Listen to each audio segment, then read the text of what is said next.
Hello दोस्तों।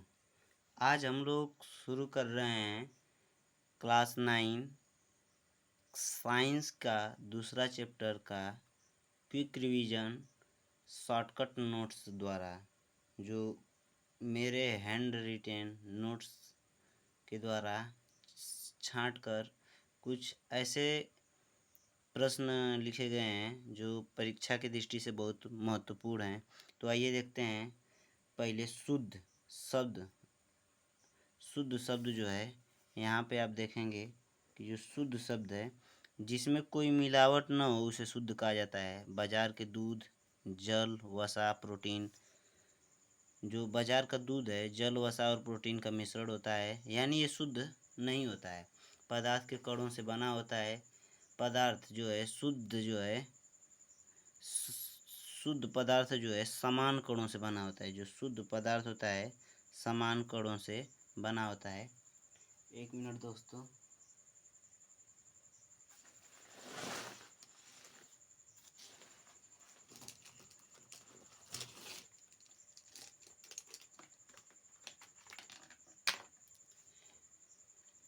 देखते हैं, इसमें देखते हैं मिश्रण। मिश्रण जो होता है दो या दो से अधिक शुद्ध पदार्थों के मिलाने पर मिश्रण बनता है। मिलाने पर मिश्रण बनता है।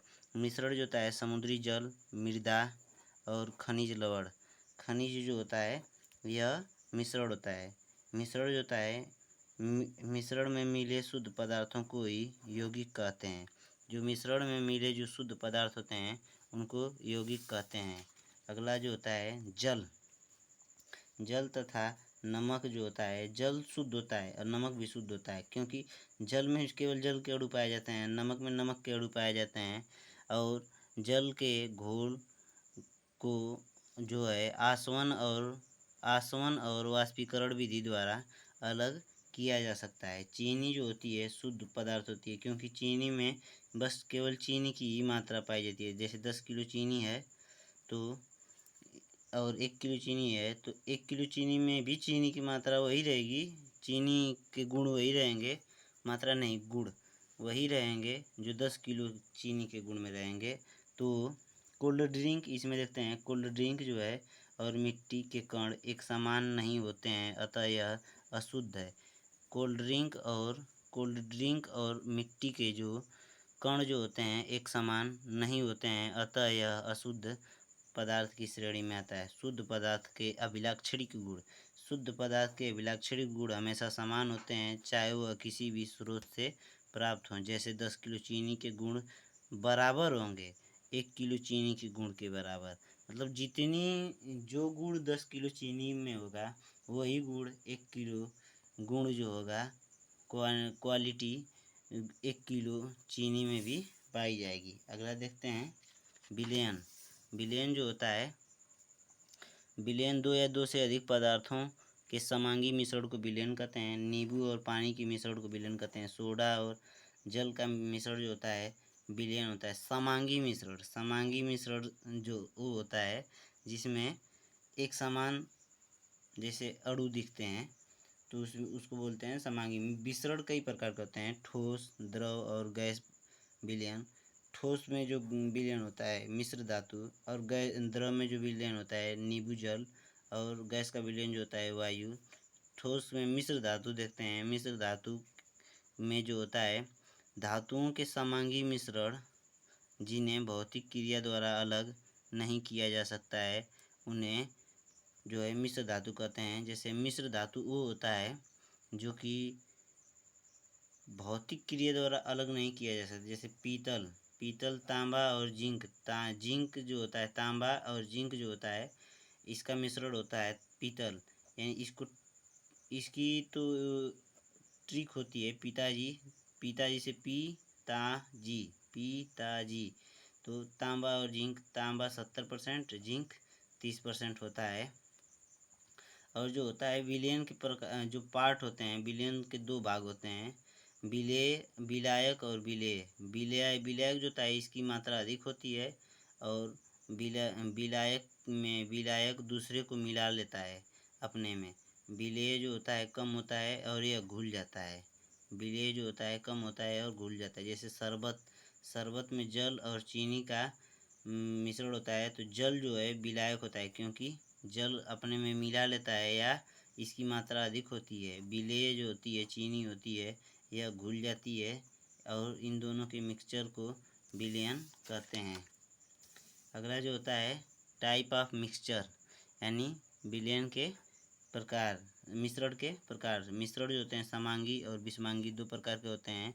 मिश्रण, समांगी मिश्रण में बनावट समान होती है और विषमांगी में जो बनावट होती है असमान होती है। जो पानी और चीनी, पानी और नमक के मिश्रण एक जैसे होंगे। नमक, चना और लोहा, ईंट पत्थर, जल तेल, इनके मिश्रण जो होंगे अलग अलग दिखाई देते हैं, इसलिए इनको विषमांगी मिश्रण कहते हैं। संघटक अलग अलग होते हैं लेकिन दिखते समान हैं। इसमें देखिए चीनी भी अलग है, नमक भी अलग है, लेकिन घोलने पर एक इसमें घोल दिया जाए, एक पात्र में घोल दिया जाए तो यह एक जैसा दिखेगा, लेकिन इनको मिलाएंगे तो यह सब अलग अलग दिखेंगे। तो इसी को कहा जाता है कि इसकी भौतिक दृष्टि अलग होती है। इसकी भौतिक दृष्टि जो होती है अलग अलग नहीं, भौतिक क्रिया द्वारा, इसको भौतिक क्रिया द्वारा अलग अलग नहीं किया जा सकता है।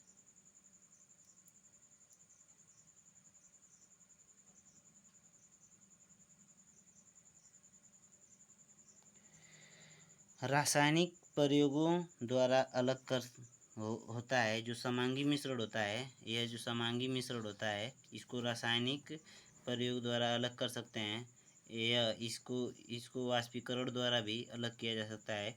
लेकिन जो यह विषमांगी मिश्रण होता है, विषमांगी मिश्रण को भौतिक क्रिया द्वारा भी अलग कर सकते हैं, जैसे हाथ से बीनकर, छान कर, फटक कर और थ्रेशर के द्वारा। अगला होता है टिंचर आयोडीन। क्या होता है, आप लोग नाम सुने होंगे tincture iodine. Tincture iodine iodine और एल्कोहल का मिश्रण होता है। वात युक्त पेय पदार्थ जो होता है, तरल और कार्बन डाइऑक्साइड गैस का मिश्रण होता है। वात युक्त पेय पदार्थ जो होता है इसको बोलते हैं cold drink. Cold drink cold drink बोलते हैं। वायु में जो होते हैं, वायु में गैस के मिश्रण होते हैं, जैसे 21% ऑक्सीजन और 78% नाइट्रोजन।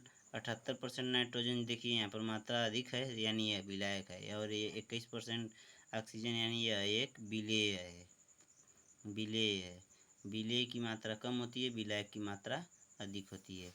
विलयन के गुण जो होते हैं, समांगी विलयन के गुण जो होते हैं, समांगी मिश्रण होता है। विलयन जो होता है एक समांगी मिश्रण होता है। विलयन के कण बहुत छोटे होते हैं, छानक पत्र पर छनते भी नहीं हैं और स्थिर छोड़ देने पर तली में बैठते भी नहीं हैं, और यह विलयन अस्थायी होते हैं।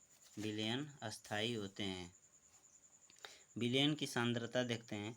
विलयन की सांद्रता को इस तरह से परिभाषित किया गया है कि विलायक की मात्रा में घुले विलेय पदार्थ की मात्रा को विलयन की सांद्रता कहते हैं। मतलब विलायक की मात्रा में घुले विलेय पदार्थ की मात्रा, मतलब जितना विलेय घुल जाएगा उसकी मात्रा को विलयन की सांद्रता कहते हैं। यानी विलेय पदार्थ का द्रव्यमान बटे विलयन का द्रव्यमान गुणे 100, या विलेय पदार्थ का द्रव्यमान बटे विलयन की का आयतन गुणे 100। या तीसरा होता है विलेय का आयतन बटे विलयन का आयतन। हमेशा जो होगा विलयन नीचे होगा, हमेशा देखिए विलयन नीचे होगा। इस तरह से इसको याद कर लेंगे। सांद्रता निकालने के लिए जो विलयन जो होता है हमेशा नीचे होता है।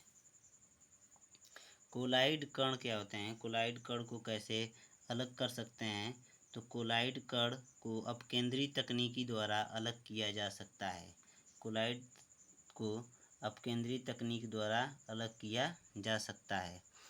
इसमें जो होता है कोलाइड कण जो होते हैं, जैसे प्रयोगशाला में रक्त और मूत्र की जांच करने के लिए अपकेंद्री तकनीकी का प्रयोग होता है। अपकेंद्री तकनीकी का प्रयोग होता है। दूध से क्रीम निकालने के लिए अपकेंद्री तकनीकी का प्रयोग होता है। कपड़ा धोने की मशीन में भीगे कपड़े से जल को निचोड़ने के लिए अपकेंद्री तकनीक का प्रयोग होता है। अपकेंद्री तकनीक जो होती है, भारी कण नीचे बैठ जाते हैं। अपकेंद्री तकनीक में भारी कण नीचे बैठ जाते हैं और हल्के कण ऊपर ही रह जाते हैं।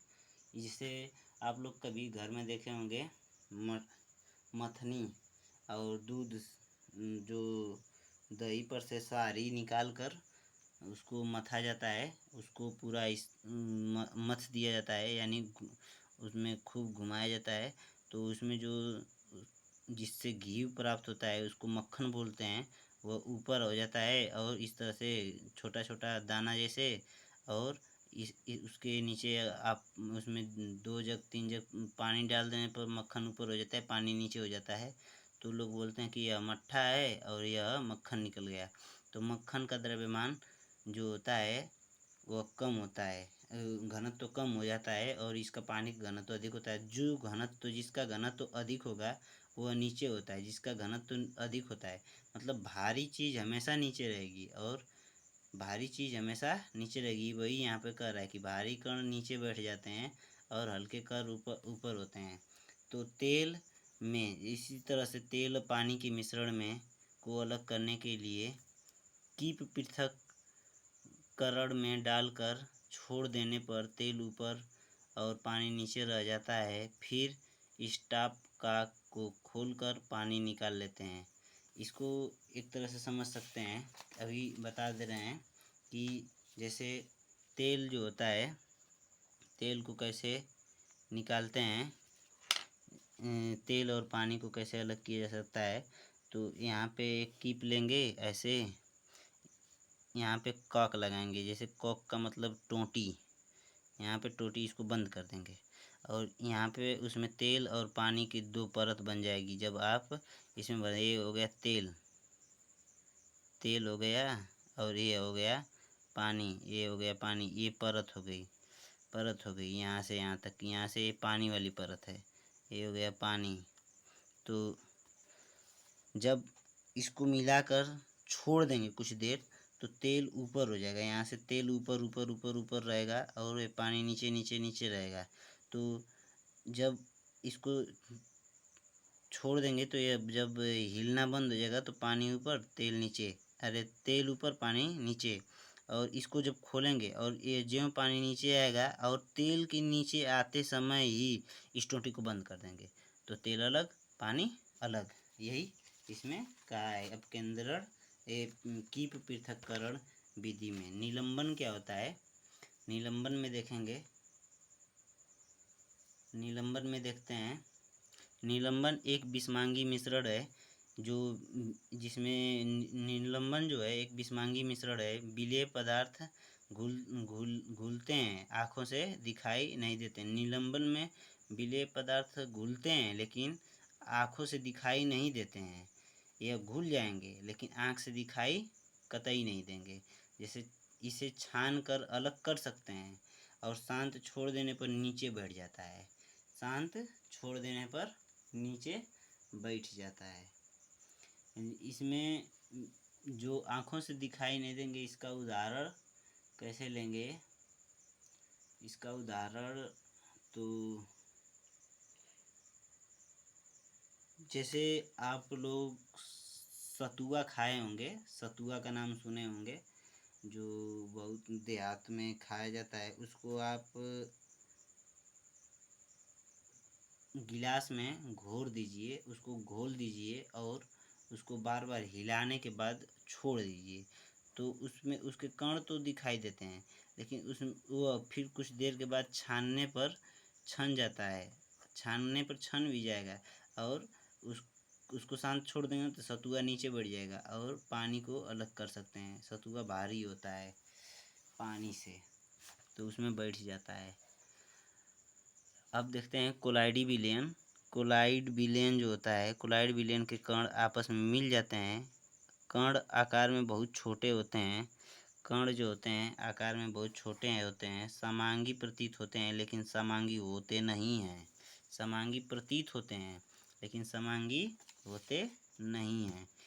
और कोलाइड विलयन के कण जो होते हैं, कण प्रकाश को फैला देते हैं, और इस तरह प्रकाश का फैलाना टिंडल प्रभाव कहलाता है।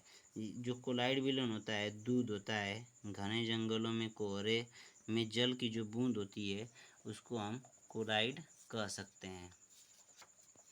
आगे देखते हैं, नमक को कपूर से कैसे अलग करेंगे? अगर नमक और कपूर को अलग करना है तो उसको ऊर्ध्वपातन विधि द्वारा अलग करेंगे। आप गर्म करेंगे ना तो कपूर उड़ जाएगा, जो कपूर है यह उड़ जाएगा, ये तो उड़कर रफंचू हो जाएगा, उसको बोलते हैं। अरे 9 दूनी 11 हो जाएगा यार, गणित की भाषा में भाग जाएगा यहाँ से, और यहाँ पर जो बचेगा वो होगा नमक, ये होगा नमक। और इसमें जो होगा ऊर्ध्वपातन होगा। ऊर्ध्वपातन होने वाले पदार्थ जो होते हैं अमोनियम क्लोराइड, नेप्थालीन, एंथ्रासीन। जो अब देखते हैं सियाई को जल से कैसे अलग करेंगे, क्रोमेटोग्राफी द्वारा। क्रोमेटोग्राफी एक विधि होती है जिसमें डाई में रंगों को अलग करते हैं, डाई में रंगों को अलग करते हैं। प्रकृति में रंगों के रंगों से पिगमेंट को अलग करते हैं, रक्त से नशीले पदार्थ को अलग करते हैं इस क्रोमेटोग्राफी द्वारा। आसवन विधि क्या होती है, जिसके घटक विघटन हुए बिना उबलते हैं, जिसके घटक विघटन हुए बिना उबलते हैं, और ये जिनका या जिनके घटकों के क्वथनांक में अधिक का अंतराल होता है, उसको हम आसवन विधि द्वारा अलग करते हैं। प्रभाजी आसवन विधि द्वारा किन पदार्थों को अलग किया जा सकता है? तो प्रभाजी आसवन विधि जो होता है, प्रभाजी आसवन विधि जो होता है, थोड़ा कैमरे को एडजस्ट कर लें। तो प्रभाजी आसवन जो होता है, जिन घटकों में क्वथनांक कम का अंतराल होता है, जैसे पेट्रोलियम उत्पाद वायु में, गैसों में वायु। क्रिस्टलीकरण क्या होता है? क्रिस्टलीकरण ठोस पदार्थों को अलग करते हैं, क्रिस्टलीकरण द्वारा ठोस पदार्थों को अलग करते हैं, जैसे समुद्री जल से नमक को अलग करते हैं क्रिस्टलीकरण विधि द्वारा। पदार्थों में परिवर्तन जो होता है 2 प्रकार से होता है, भौतिक परिवर्तन और रासायनिक परिवर्तन। भौतिक परिवर्तन जो पुनः प्राप्त किया जा सके, और जो पुनः मिल जाए उसे भौतिक परिवर्तन, जो न मिले उसे रासायनिक परिवर्तन। जैसे जलना, जल जाएगा नहीं मिलेगा, जलने के बाद पदार्थ अपना गुणधर्म बदल देता है, तो यह नहीं मिलेगा। अब देखते हैं कि भौतिक परिवर्तन में मोम का पिघलना, जब पिघलेगी तो दोबारा मोम बन सकती है, तो यहाँ पर होगा यह मोम जो है दोबारा मिल सकती है, दोबारा मिल सकती है। और रासायनिक परिवर्तन में मोम का जलना, जब मोम यही पूछता ही है कि मोम का जलना और मोम का पिघलना कौन सा परिवर्तन है, तो भौतिक परिवर्तन। भौतिक परिवर्तन में मोम का जलना, अब रासायनिक परिवर्तन में, भौतिक परिवर्तन में मोम का पिघलना और रासायनिक परिवर्तन में मोम का जलना। आगे देखते हैं।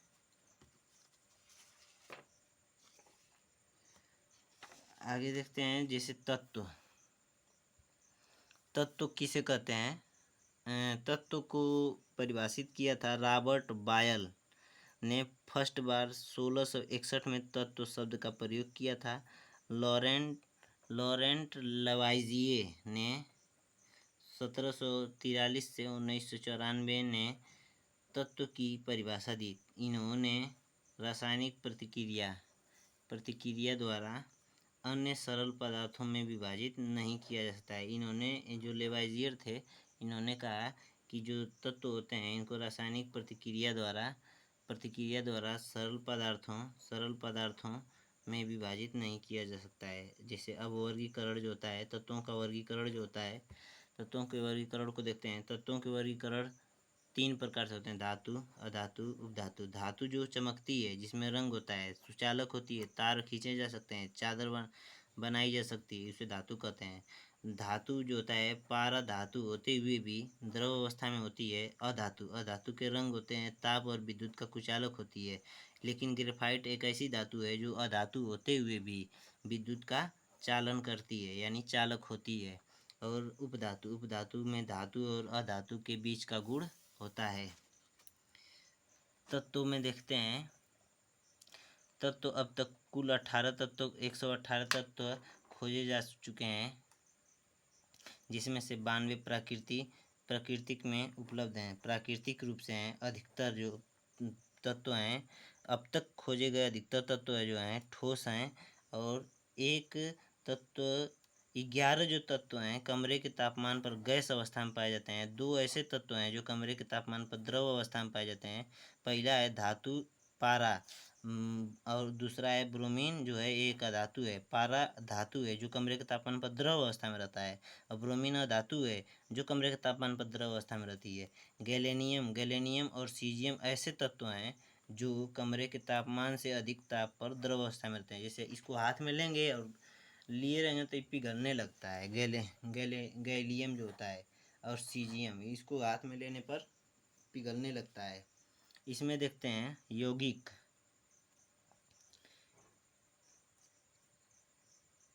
यौगिक जो होता है दो या दो से यौगिक जो होता है दो या दो से अधिक तत्वों को जब निश्चित अनुपात में दो या दो से अधिक तत्वों को जब निश्चित अनुपात में रासायनिक तौर पर मिलाते हैं तो संयोजन से बने पदार्थ को यौगिक कहते हैं। तो यह जो एनसीईआरटी के क्लास 9 का रिवीजन था दोस्तों। रिवीजन था, थोड़ा वीडियो लंबी बन गई है। जो वीडियो 21 लगभग 25 मिनट की हो जाएगी, तो मैं इसके लिए माफ़ी चाहता हूँ। अभी स्पीड थोड़ी बन नहीं पा रही है। आप लोगों के सपोर्ट से आप लोग मुझे थोड़ा सजेशन दें और बताएं कि इसमें कैसे स्पीड को बढ़ाया जाए, और आप लोगों के लिए भी यह जो क्लास होगी बहुत लाभकारी होगी।